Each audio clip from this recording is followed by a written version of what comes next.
ہم اگر مولا علی کا نام اور علی علی کرتے ہیں تو اس کا ایک موٹا سبب یہ ہے کہ علی کے علاوہ ہمیں کوئی دکھائی نہیں دیتا. اہلیت اور صلاحیت کی بنیاد پر جب بات ہوگی تو اس کا تاریخ بشریت میں، اور میں نہیں کہہ رہا اس لیے کہ ہماری مشکل یہ ہے کہ جب میں مولوی ملا اگر بات کروں، ممبر سے بات ہو اور محراب سے بات ہو تو کہتے ہیں یہ دینی لوگ ہیں، مذہبی لوگ ہیں، یہ بات کر رہے ہیں. جب ٹائی لگائے ہوئے اور پینٹ کوٹ پہنے ہوئے کوئی عیسائی، کوئی یہودی، کوئی غیر مسلم جب مولا علی کے فضائل پڑھتا ہے تو لوگوں کو زیادہ اچھے لگتے ہیں. آج دنیا بھر کا غیر مسلم پڑھا لکھا طبقہ، میں لندن ایئرپورٹ پر اترا ہیتھرو پر تو کچھ لوگ، ظاہر ایئرپورٹ تھا، بڑا مجمع ادھر سے ادھر جا رہا تھا، لوگ اتر رہے تھے، جا رہے تھے، آ رہے تھے، اسی ہبا قبا میں تھا اور پوری دنیا میں اسی ہبا قبا میں پھر رہا ہوں. تو کچھ لوگ برابر سے گزرے، پھر پلٹ کر آئے، کہنے لگے آپ نے یہ بہت اچھا پہنا ہوا ہے، یہ کیا پہنا ہوا ہے؟ تو میں نے کہا جی یہ مسلمان علماء کا لباس ہے. تو کہنے لگے اچھا مسلمان عالم ہے، تو یہ بتائیے کہ نبی کے گھر والوں کو مانتے ہیں یا دوستوں کو مانتے ہیں؟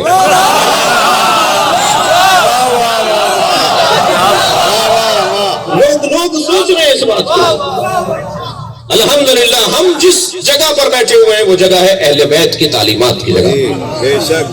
میں یہاں اپنی تمہید کو روک دوں. یا ایھا الرسول بلغ، اے میرے حبیب، میرے رسول. بڑے پیار سے بات کر رہا ہے اللہ. آپ لوگ تھکے تو نہیں ہے نا؟ زیادہ دیر تو نہیں ہوئی میرے بیان میں. میں محفل کے بیان کو آگے بڑھا رہا ہوں. اے رسول، اے صاحب رسالت. لہجہ بڑا پیارا ہے. اللہ کو اپنے حبیب سے پیار بہت ہے. مجھے تو ایسا لگتا ہے اس پوری کائنات میں محمد کے علاوہ نبی اللہ کو کچھ دکھائی نہیں دیتا. کبھی سرکار کی پنڈلیوں کی قسم کھاتا ہے رجل ایک، کبھی سرکار کی آنکھوں کی قسم کھاتا ہے عین ایک، کبھی سرکار کے ہاتھوں کی بات کرتا ہے ید ایک. نبی مکرم کے بدن مبارک کو اللہ یاد کر رہا ہے. وہ کالی کمری پہن لیتے ہیں تو اللہ اس کی قسم کھا دیتا ہے. ساری دنیا سے کہتا ہے مصلی پر آؤ، نماز پڑھو، اقیم الصلاۃ اقیم الصلاۃ، اور اپنے نبی سے کہتا ہے بستر پہ بھی چلے جاؤ. اللہ تم اللیل الا قلیلا. اے میرے حبیب بہت کھڑے ہوتے ہو میری بارگاہ میں، ابھی کچھ آرام بھی کر لیا کرو. یہ انداز ہے سرکار دو جہاں سے اللہ کی بات کرنے کا. انبیاء کرام کا نام لیتا ہے قرآن میں، یا ابراہیم، یا نوح، یا عیسیٰ، لیکن سرکار دو جہاں کو کبھی نہیں کہا یا محمد. اگر پکارا تو کہا یا ایھا النبی. اور جب بھی نبی کہہ کر اللہ نے اپنے حبیب کو پکارا تو موضوع تھا اللہ اور نبی کے درمیان گفتگو. لیکن جب خلق تک پیغام پہنچانا مطلوب ہوا تو کہا یا ایھا الرسول. ذمہ داری کی بات ہو رہی ہے. یا ایھا الرسول منصب سے مخاطب ہو رہا ہے اللہ. کرسی کی بات کر رہا ہے، تمہیں جو ذمہ داری دی گئی ہے اس سے مخاطب ہو رہا ہے اللہ. مثلا اگر یہاں کوئی ڈائریکٹر صاحب بیٹھے ہو، مثلا جناب منصور صاحب بیٹھے، صدر صاحب، سیکرٹری صاحب، فلاں صاحب، منصب سے اگر بلایا جائے تو منصب کا بلانا، منصب کے سے بلانا، یہ ذمہ داریوں کی یاد آوری ہوا کرتا ہے. انسان کو ذمہ داریاں یاد آنے لگتی ہیں. اب اگر کہا جا رہا ہے یا ایھا الرسول تو ذمہ داری کی طرف اشارہ ہے. کیا ذمہ داری ہے؟ بلغ. تھکے نہیں ہے تو جملہ کہو. پورے قرآن میں تبلیغ کرنے کا حکم اگر آیا ہے تو ولایت علی کے لیے آیا ہے. کہیں اور لا کے دکھائیے، کہیں اور لا کے دکھائیے. اگر بلغ کا لفظ کہیں اور آیا ہے علی کی محبت کے علاوہ. بلغ، تبلیغ کرو. کس چیز کی تبلیغ کرو؟ اب میں اپنے ان بھائیوں سے ہاتھ جوڑ کر کہتا ہوں کہ یہ مت کہیں کہ اس ممبر سے صرف علی علی کیوں ہوتا ہے. اس ممبر سے صرف علی علی ہی ہوگا، اس لیے کہ اللہ یہ چاہتا ہے کہ علی علی ہو. نبی یہ چاہتے ہیں کہ علی کا تذکرہ عام ہو. مجھے ایک جملہ کہنے دیجئے. میں نے نبی کی 23 برس کی نبوی حیات کو پڑھا، 40 برس کی اعلان نبوت سے پہلے کی زندگی کو پڑھا، 63 برس کی نبی کی زندگی کو پڑھنے کے بعد میں ایک تاریخ کا طالب علم اس نتیجے پر پہنچا ہوں کہ نبی نے ساری زندگی یا اللہ پہنچایا ہے یا علی پہنچایا ہے. کوئی اور کام ہی نہیں ہے. یا وحدانیت پروردگار کا پیغام ہے یا مولا علی کی ولایت کا پیغام. بلغ، پہنچا دو میرے حبیب ما انزل الیک من ربک، وہ چیز جو تمہارے رب کی طرف سے تم پر نازل کی گئی ہے. معراج پر گئے کیوں تھے؟ تھکے تو نہیں نا؟ سرکار کو معراج پہ کیوں لے جایا گیا تھا؟ سرکار کو معراج پہ علی دکھانے کے لیے لے جایا گیا تھا. بغیر دلیل کی تو بات ہوتی نہیں ہے اس ممبر سے. کیا کہا ہے قرآن نے؟ لِنُرِيَهُ مِنْ آیَاتِنَا. ہم کیوں لے گئے اپنے حبیب کو راتوں رات معراج کے اوپر؟ تاکہ ہم اپنی آیات دکھائیں. میرے مولا اپنے سینے پہ ہاتھ رکھ کے فرماتے ہیں انا آیت اللہ الکبریٰ، میں اللہ کی سب سے بڑی آیت ہوں. معراج پر نبی مکرم کو اگر کچھ دیا گیا ہے تو علی علیہ السلام کی ولایت. اچھا نبی کا معراج پہ جانا کمال ہے یا یہاں رہنا کمال ہے؟ معراج تو ان کے لیے معراج، اور شاید نے کیا خوب 2 مصروں میں کہا ہے کہ ایک شب کا ذکر کیا ہے جانے والے عرش پر، تیری ساری زندگی معراج ہی معراج ہے۔ وہ جس کا آنا جانا کوئی بات ہی نہیں ہے، اسے اگر ایک مرتبہ بلایا گیا ہے تو ایک خاص پروٹوکول اور ایک خاص آداب اور تہذیب کے ساتھ، تاکہ علی کی ولایت، علی کی محبت ان تک پہنچائی جائے۔ پہنچا دو، بلغ ما انزل الیک من ربک، جو تمہارے رب کی طرف سے نازل ہوا اسے پہنچا دو۔ وَإِن لَمْ تَفْعَلْ، اور اگر یہ کام تم نے نہیں کیا، لہجہ بدل گیا بھائی، اللہ کا لہجہ تبدیل ہو گیا۔ ابھی تک تو بات ہو رہی ہے پیار محبت کی، اور اگر تم نے یہ کام نہیں کیا تو گویا کچھ نہیں کیا۔ آپ 0 0 0 لگاتے چلے جائیے 10 دفعہ، 0 جمع کرتے چلے جائیے، سب 0 رہیں گے نا، اور اگر ان 0 کے آگے 1 لگا دیجئے تو جتنے 0 لگائے تھے ان سب کی قیمت بڑھ جائے گی۔ نماز پڑھی، روزہ رکھا، حج کیا، زکات دی، حج کیا، جہاد کیا، امر بالمعروف کیا، نہی عن المنکر کیا، تولا کیا، تبرع کیا، اور علی نہیں تھا تو بغیر مولا کی محبت کے یہ سارے 0 0 ہیں۔ اور جیسے ہی ان کے ساتھ آپ نے شروع میں مولا کی محبت لگائی تو اتنی قیمت بڑھتی چلی جائے گی۔ اور اب بات ان سے ہو رہی ہے کہ جو مولا کی محبت رکھنے والے لوگ ہیں، ولایت رکھنے والے لوگ ہیں، جی اگر آپ نے یہ کام نہیں کیا فما بلغت رسالتہ، تو گویا کوئی کام آپ نے نہیں کیا۔ واللہ یعصمک من الناس، اور اللہ لوگوں کے شر سے آپ کو بچائے گا۔ اس کا مطلب یہ ہوا کہ سرکار دو جہاں کے ذہن مبارک میں تھا کہ جب میں علی کی ولایت عام کروں گا تو فساد ہوگا، شر پھیلے گا۔ میں آپ سے ایک جملہ کہوں عزیزان گرامی، اگر آج بھی مولا علی کے نام پر کہیں FIR کٹتی ہے، کہیں جلوس روکا جاتا ہے، کہیں مولا کے فضائل پڑھنے والوں کو تنگ کیا جاتا ہے، تو انہیں مطمئن رہنا چاہیے اللہ حمایت کرنے میں موجود ہے، اللہ مدد کرنے کے لیے موجود ہے۔ واللہ یعصمک من الناس، اللہ تمہیں لوگوں کے شر سے بچائے گا۔ کوئی پریشانی کی بات نہیں ہے، کوئی پریشانی کی بات نہیں ہے، اس لیے کہ ہماری پشت پر اور ہمارے سر پر اللہ کا ہاتھ ہے، اللہ بچائے گا۔ اچھا کیا ہوا؟ کچھ ہونا تھا کیا؟ نبی کے ذہن مبارک میں ہے ان اللہ لا یہدی القوم الکافرین، اور اللہ کافروں کو ہدایت نہیں دیتا۔ اللہ اکبر، اللہ نے قرآن میں لکھ دیا جو علی کا دشمن ہے وہ کافر ہے، جو علی سے مخالفت کرتا ہے وہ کفر اپناتا ہے۔ ان اللہ لا یہدی القوم الکافرین، اللہ قوم کافرین کو ہدایت نہیں دے گا۔ کیا ہوا تھا میدان غدیر کے اندر؟ سرکار دو جہاں لوٹ رہے ہیں، کہاں سے؟ حج کر کے لوٹ رہے ہیں۔ زندگی میں پہلی دفعہ حج کیا ہے اور آخری دفعہ حج کیا ہے، ایک ہی حج کیا سرکار نے۔ آپ لوٹ رہے ہیں اور ایسی جگہ سے گزر ہوا جہاں یہ آیت آئی وہاں کھڑا ہونے کی جگہ نہیں تھی، مگر حکم آ گیا کہ بلغ، پہنچاؤ۔ تو اب نبی مکرم نے اپنا اونٹ روک دیا، دور دور کچھ جھاڑیاں تھی، کچھ اجڑے ہوئے سے، کچھ بے نظمی کا شکار درخت تھے۔ سرکار نے کچھ لوگوں کی ٹیم بنائی کہ ان درختوں کی شاخوں کو کاٹ دو، کوئی سائے میں جا کے بیٹھنے نہ پائے۔ بھائی جو چیز تکلیف میں ہوتی ہے نا وہ یاد بھی رہتی ہے۔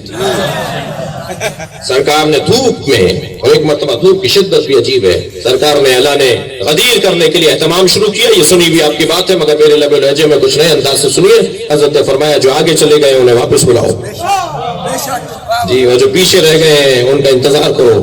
تو جس کو حکم دیا تھا نا نبی نے، اس نے کہا یا رسول اللہ کیا کہہ کر بلاؤں؟ حضرت نے فرمایا کہو حی علی خیر العمل، خیر العمل کی صلوات پڑھیں محمد وعلی محمد۔ یہ محفل ایسی ہی ہے، یہ ہر ایک اپنے عقیدت کا اظہار کرے گا، اس کا احترام مجھے کرنا ہے۔ توجہ ہے نا؟ سب جمع ہو گئے، سب جمع ہو گئے۔ سرکار اب اعلان غدیر کرنا چاہتے ہیں، غدیر کا اعلان کرنا چاہتے ہیں۔ پورا خطبہ ارشاد فرمایا میرے نبی نے، اور جب ایک مرتبہ سرکار دو جہاں نے اعلان کر دیا کہ میں نے کیا روزہ پہنچایا، سب نے کہا قالوا بلا یا رسول اللہ، آپ نے روزہ پہنچا دیا، نماز پہنچا دی، حج پہنچا دیا۔ اس کے بعد میرے مولا نے ایک مرتبہ آواز دی کہ علی قریب آؤ۔ جب نبی کے قریب علی آ گئے تو آپ نے دونوں ہاتھوں سے ایسے بلند کیا کہ نبی چھپ گئے، علی نظر آنے لگے۔ ایک ہاتھ اٹھا کر بلند نہیں کیا ہے، یہ بعض لوگ تصویریں بنا رہے ہیں، کارٹون بنا رہے ہیں، خاکے بنا رہے ہیں، اپنے ہی بنا رہے ہیں جی. بہت ساری چیزیں اچھی ہیں ایران سے جو آئی ہیں، بہت ساری چیزیں اچھی نہیں ہیں ایران سے. نہیں اپنائے ہر بات. ہم صلوات ان سے زیادہ اچھا پڑھتے ہیں. صلوات اللہم صلی علی محمد و آل محمد، باؤ کے اوپر تجدید ہے. فصاحت و بلاغت کے اعتبار سے ملا کے پڑھنا زیادہ بہتر ہے. ماشاءاللہ. ہمیں وہاں سے مرجعیت ملی ہے، مبارک ہو. ہمیں وہاں سے کردار میں بہتری ملی ہے، اعتکاف ملا ہے، نمازوں میں ملی ہے، تقلید ملی ہے، بہت اچھی چیزیں ملی ہیں، مگر ہر چیز لینے کی نہیں ہے وہاں کی. ناراض ہوتے ہیں تو آپ کی مرضی ہے.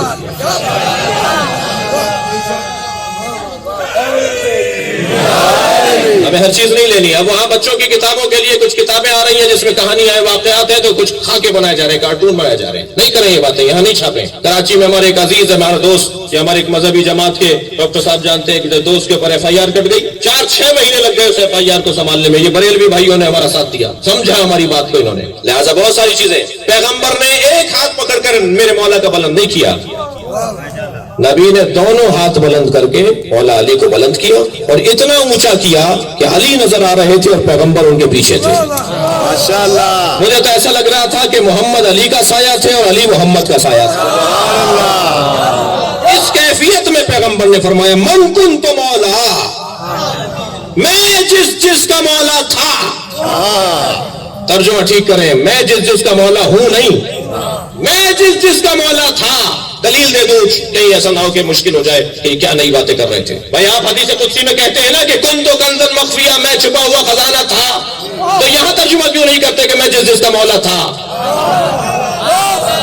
تھوڑی گردن ہلا دیجیے اگر میری بات جا رہی ہے. اگر ہم حدیث قدسی میں ترجمہ کرتے ہیں کہ میں کنت کنزا مخفیہ، میں چھپا ہوا خزانہ تھا، فاحببت ان اعرف، میں نے چاہا کہ نبی اللہ کہہ رہا ہے میں نے چاہا کہ پہچانا جاؤں، فخلقتک یا محمد، تو اے محمد میں نے اپنی معرفت کے لیے تمہیں خلق کیا. ماشاءاللہ. کنت کنزا مخفیہ، میں چھپا ہوا خزانہ تھا. تو یہاں پر بھی کنتو کا ترجمہ کریں نا، من کنت مولا، میں جس کا مولا تھا. ماشاءاللہ. بڑا بستر مولائیت وسیع ہو جائے گا، اس لیے کہ نبی مولا ہے آدم کے، نبی مولا ہے نوح کے، قیامت تک آنے والے اور اس وقت تک آنے والوں کے مولا نبی ہے. میں جس کا مولا تھا، اب علی مولا ہے. ماشاءاللہ. اب علی اس کا مولا ہے. لہذا آپ نے دیکھا سنا پڑھا کہ اسی میدان غدیر کے اندر 150 صحابہ کرام جو شاعر تھے، ہر صحابی تو شاعر نہیں تھا نا، ہر ایک شاعر نہیں ہوتا، 150 صحابہ کرام نے فی البدیع قصیدے کہے مولا علی کی شان میں ماشاءاللہ. اسی غدیر کے میدان میں. اور حضرت عمر کا قول طبی انہوں نے نقل کر دیا، اور حقیقت بھی ہے، کتابوں میں لکھا ہوا ہے کہ آوازیں آ رہی تھی مجمع سے، جیسے ابھی آپ سبحان اللہ بول رہے ہیں، ایسے غدیر کے میدان میں آوازیں آ رہی تھی بقین بقین بقین بقین بقین، مبارک ہو مبارک ہو مبارک ہو مبارک. اور حضرت عمر سے قریب آ کر کہتے ہیں بقین بقین لگا یا ابن ابی طالب، ہے ابو طالب کے بیٹے مبارک ہو. ماشاءاللہ. اصبحت مولایا، تم میرے مولا ہو گئے. سبحان اللہ. وَأَصْبَحْتَ مَوْلَايَ وَمَوْلَا كُلِّ مُؤْمِنٍ وَمُؤْمِنَةٍ، ہر مومن اور مومنہ کے آپ مولا ہو گئے، آپ کو مبارک ہو. ماشاءاللہ. عزیزان گرامی، عجیب داستان ہے. میرے مولا نبی نے جب مولا علی کی ولایت کا اور مولائیت کا اعلان کر دیا تو سارا مجمع تو سبحان اللہ کہہ رہا تھا اور بقین بقین مبارک مبارک کہہ رہا تھا. اتنا بڑا مجمع بیٹھا ہے، اگر اس مجمع میں مجھ سے کسی کو اختلاف ہو، بلکہ مجمع سے کسی کو اختلاف ہو، ہم کو ایک بات کریں جس میں سب متفق ہوں، اور ایک کھڑا ہو کر کے غلط بات ہو رہی ہے، تو مجھے نہیں معلوم کہ اس کا حال کیا ہوگا. آپ سے گزارش کروں گا کہ اسے بخش دیجیے گا. لیکن اتنا بڑا غدیر کا میدان، اس میں 1 لاکھ سے زیادہ صحابہ کرام تھکے تو نہیں ہے نا. تو ایک مرتبہ ایک شخص کھڑا ہو کر کہتا ہے، حارث بن نعمان فہری کہتا ہے، یہ آپ نے اپنی طرف سے کہا ہے یا اللہ نے آپ کو حکم دیا ہے؟ یا آپ نے جو علی کو مولا بنا دیا، یہ آپ نے اپنی طرف سے کہا ہے یا اللہ نے آپ کو کہا تھا؟ میرے مولا نبی نے فرمایا کہ میں تو کوئی بات ہی نہیں کرتا سوائے وحی کے.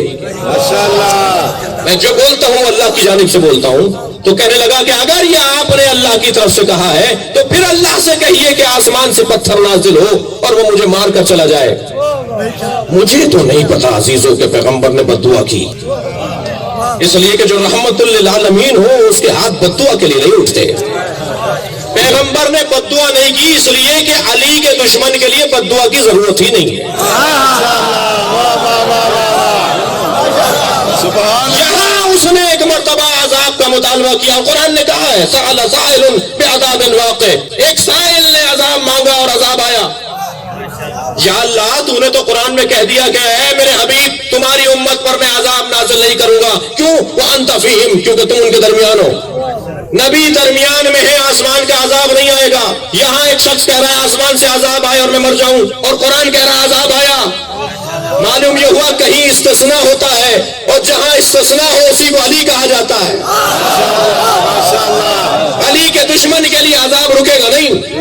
اور ایک مرتبہ آسمان سے عذاب آیا اور یہ شخص اسی دنیا سے اس حالت میں چلا گیا کہ جیسے کسی کے اوپر عذاب نازل ہوتا ہے، پتھر سر پہ پڑا، دنیا سے چلا گیا. عزیزان گرامی، ابرہہ کا لشکر خانہ کعبہ کو ڈھہنے کے لیے آیا تھا، اور اللہ نے خانہ کعبہ کو بچانے کے لیے ابابیل کا لشکر بھیجا تھا، اور ہر پرندے کی چونچ میں باریک سا کنکر تھا. جب انہوں نے ان پرندوں نے کنکر برسانا شروع کیے اور ہاتھی زخمی ہو کے بھاگنے لگے اور خانہ کعبہ کی حفاظت ہو گئی، تو اسی عالم میں جبریل ان پرندوں سے مخاطب ہوئے کہ تم میں سے فلاں پرندہ اپنی چونچ میں دبا ہوا کنکر نہ پھینکے. اس نے پوچھا کہ میں اس کنکر کا کیا کروں؟ کہ اسے واپس لے جاؤ اور کسی پہاڑ کے اندر جا کے گھونسلہ بناؤ اور اس کنکر کی حفاظت کرو دوسری وحی آنے تک. اب ایک مرتبہ جب یہ مرحلہ آیا کہ غدیر کے موقع پہ اس نے کہا کہ اللہ سے کہیے کہ پتھر نازل کرے، تو جبریل نے اسی پرندے کو آواز لگائی کہ تمہاری غیبت کا دور ختم ہو گیا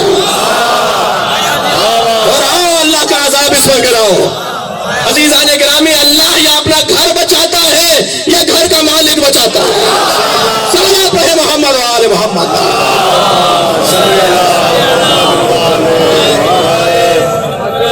ماشاءاللہ. آسمان سے پتھر نازل ہوتا ہے اور اس کو دشمن علی کو اس دنیا سے ختم کر دیتا ہے. اچھا، ویسے آپ نے دیکھا کہ علی کی دشمنی ایسی بیماری ہے جس کا علاج ہے ہی موت. اور میرا اور آپ کا تو معاملہ ہی نہیں ہے، معاملہ ہے اللہ سے. اس لیے کہ علی کا اپنا تو کچھ ہے ہی نہیں. جو کچھ ہے میرے عزیزوں وہ اللہ کا ہے، اس لیے کہ یہ بیچ چکے اپنا سب کچھ.